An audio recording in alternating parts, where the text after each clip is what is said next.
విష్ణు మంచు అత్యద్భుతమైన నిర్ణయం తీసుకున్నారు. తను ప్రో ఛాన్సలర్ గా ఉన్న మోహన్ బాబు యూనివర్సిటీలో ప్రస్తుతం సర్వీస్లో ఉన్న సైనిక కుటుంబాల పిల్లలకు 50% స్కాలర్షిప్ ఇస్తామని ప్రకటించారు. త్రివిధ దళాలకు చెందిన army, navy, air force, Telugu సైనిక కుటుంబాల పిల్లలు ఏ కోర్సులో చేరినా వారికి ఈ 50% స్కాలర్షిప్ వర్తిస్తుందని విష్ణు ప్రకటించారు.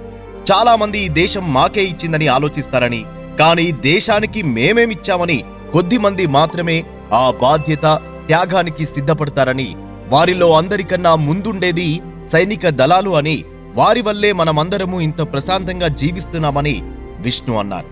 ఉడతా భక్తిగా తమ మోహన్ బాబు యూనివర్సిటీ ప్రారంభించిన ఈ సేవా కార్యక్రమానికి ఇతర విద్యా సంస్థలు స్ఫూర్తి పొంది ఇలా రాయితీలు ప్రకటిస్తే బాగుంటుందని విష్ణు ఆశాభావం వ్యక్తం చేశారు. విష్ణు మంచు చేసిన ఈ ప్రకటనకి అందరూ అభినందనలు వ్యక్తం చేస్తున్నారు.